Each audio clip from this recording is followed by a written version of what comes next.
Dalam beberapa tahun terakhir, Indonesia sudah menaturalisasi banyak pemain sepak bola. Tapi coba jujur sama diri sendiri, dari semua nama itu, berapa banyak yang beneran jadi andalan timnas? Bukan berapa banyak yang disumpah. Tapi berapa banyak yang bermain reguler dan berdampak. Video ini bukan soal, naturalisasi itu jahat. Ini soal kenapa cara PSSI melakukannya. Berantakan. Saya tidak anti naturalisasi. Saya justru pro naturalisasi, asalkan dilakukan dengan benar.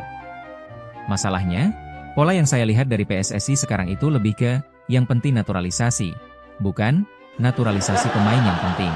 Coba kita lihat dulu track record pemain naturalisasi usia muda kita. Rafael Struijk, mengawali karir di ADO Den Haag di Belanda, tapi jarang main. Pindah ke Brisbane Roar, Australia, jarang main juga. Pindah lagi ke Dewa United. Musim 2025-2026, dia tampil buruk dengan 21 laga tanpa gol dan tanpa assist.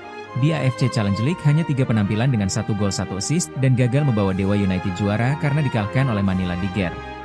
Hasilnya, sudah lama absen dari pemanggilan timnas senior. Shane Patinama dinaturalisasi saat masih main di Liga Kasta tertinggi Norwegia.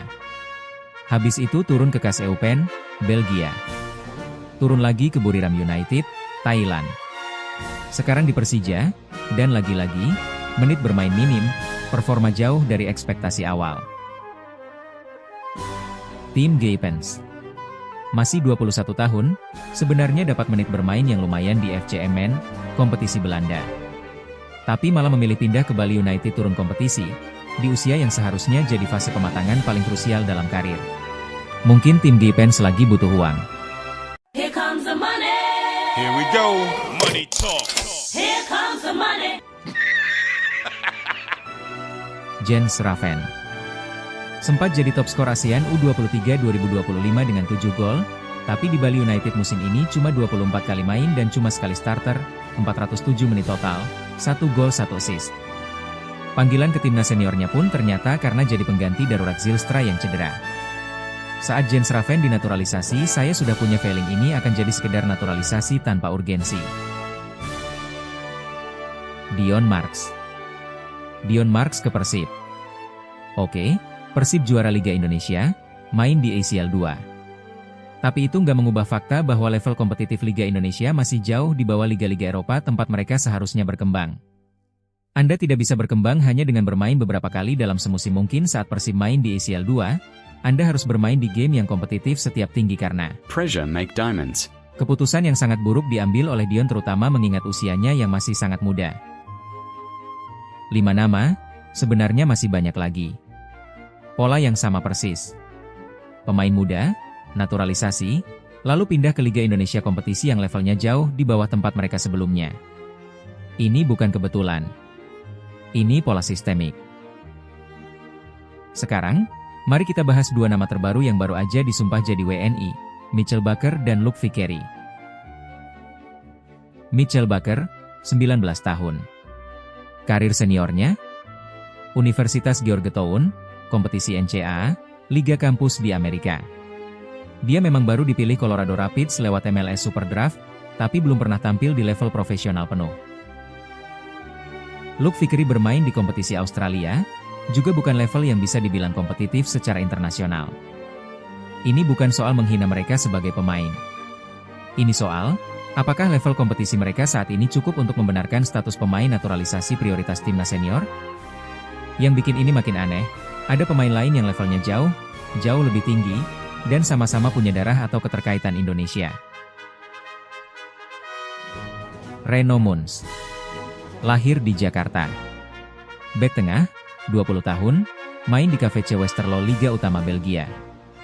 Klub-klub Bundesliga bahkan sudah memantau dia untuk direkrut musim depan. Dia sempat masuk skuad utama Bayer Leverkusen di Bundesliga. Jenson Saelt, darah Maluku, 21 tahun.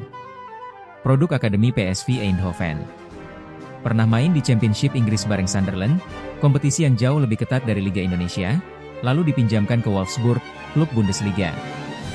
Laurin Ulrich, darah Surabaya.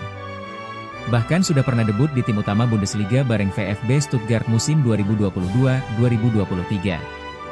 Sekarang lagi menajamkan jam terbang di Bundesliga 2. Julian Oerip, darah Surabaya, masih 19 tahun, sama mudanya kayak Bakker. Tapi bandingkan levelnya, dia main di AS Alkmaar U21, tampil reguler di Keukenkampioen Divisie, kasta kedua Liga Belanda. Bahkan sempat jadi kapten timnas Belanda U17 dan bela Belanda U19 di kualifikasi Euro. Musim ini aja udah sumbang gol dan beberapa assist di kompetisi seniornya.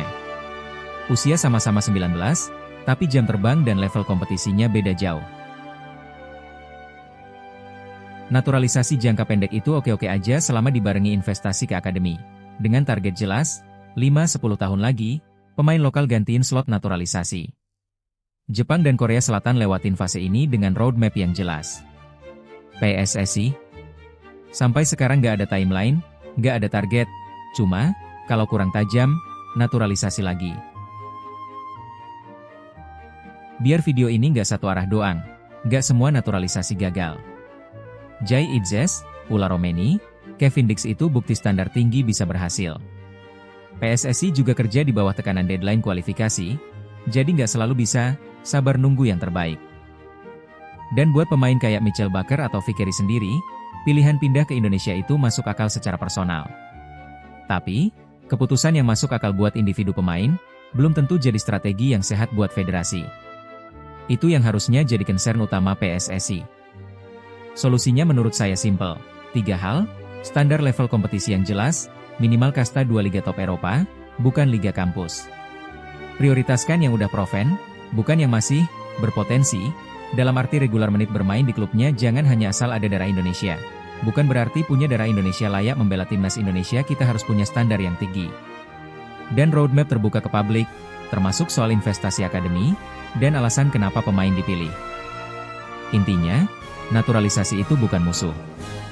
Masalahnya itu kalau dipakai jalan pintas tanpa tujuan yang jelas, kemana jalan pintas ini akan mengarah?